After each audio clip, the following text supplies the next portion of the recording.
Today I'm sharing 10 things that you can declutter from your home this week, as well as a few extra tips to keep the crap at bay once and for all. I also have a free checklist and cheat sheet that you can download and work your way through. That is linked in the description box below, but by the time you are done, your home will have a lot more breathing space and will feel a lot more warm and welcoming.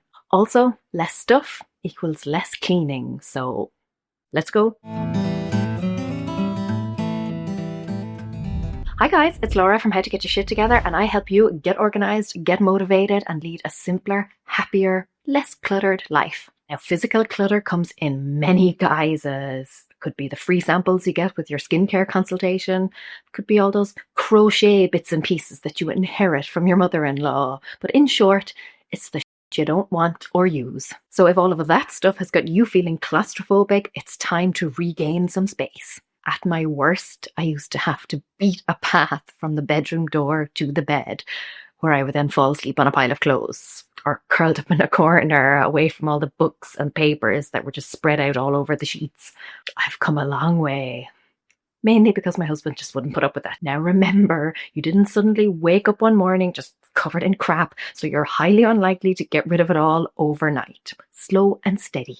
You can follow the steps for an individual room before moving on to another room, or you could apply step 1 to your entire house before moving on to the next step. Pick which one you think will work best and work at a pace that suits. 1.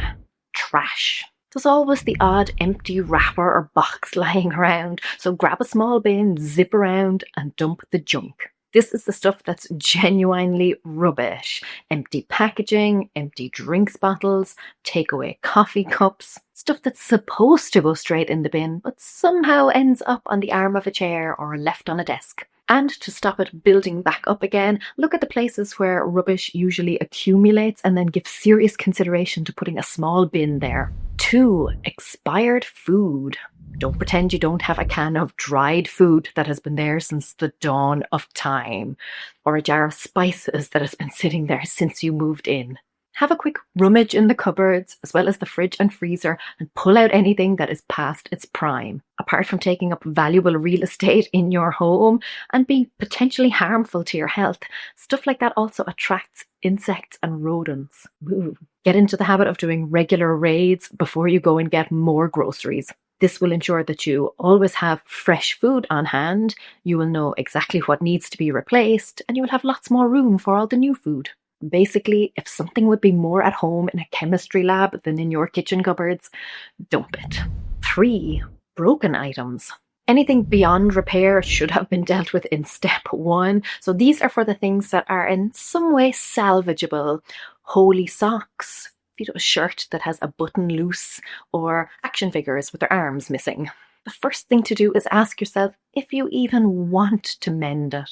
I mean, are you really bothered? Is it really worth your time and effort? If not, dump it. Just because something is salvageable doesn't mean that you should do it.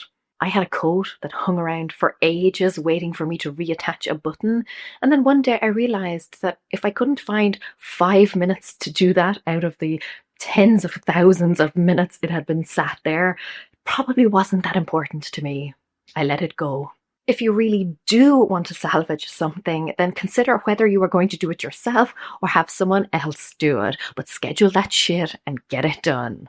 A stitch in time and all that jazz. Looking for appliances you can trust to help you create more than just meals? With KitchenAid, you get more than just great tools. You get a brand that's been supporting home cooks and food lovers for over a century. So whether you're mixing dough, blending smoothies, or experimenting with new recipes, KitchenAid products are built for versatility and for lasting performance. Everything from the iconic stand mixer to blenders and food processors is designed to help you express your creativity and get consistent results every single time. And with new colours like Flutter for 2025, you can add a personal touch to your space while enjoying innovation you can count on. Click the link in the description. KitchenAid.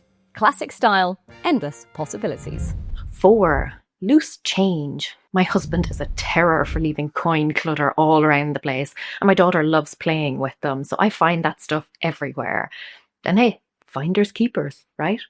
Have a central place to put them all so you don't find some on the kitchen table and some more on the bedside locker and some in the washing machine and then the rest down the back of the couch. Either get yourself a piggy bank or, better yet, throw them straight into your purse. 5. The contents of your bag. It was handy for Mary Poppins because she was magic, but for the rest of us, it's an abyss that's giving us back problems. Empty it out, sift through it all. I can almost guarantee that you would be horrified by some of the things you will find in there. I know I was. If your bag lacks a lot of handy pockets, then consider using an organizer that will keep things neat and tidy, and it's very easy to transfer from one bag to the other. I will link below to the one that I use. Dead handy. 6. Toiletries. Expired or unused. Just get rid of them. I don't care if that cream costs you an arm and a leg. If you are not slapping it on your face every day, then all it's doing is reminding you of money you have misspent. Let it go, along with the guilt.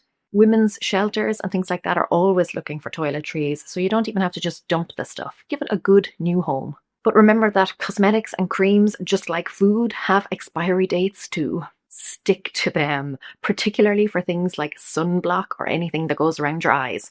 Unlike food items, very few of them will have an actual expiry date stamped onto them. Instead, most of them will have a little symbol, which is a cylindrical tub with its lid off and an indication of how long you should keep it after you have opened it, usually denoted with a little M for months.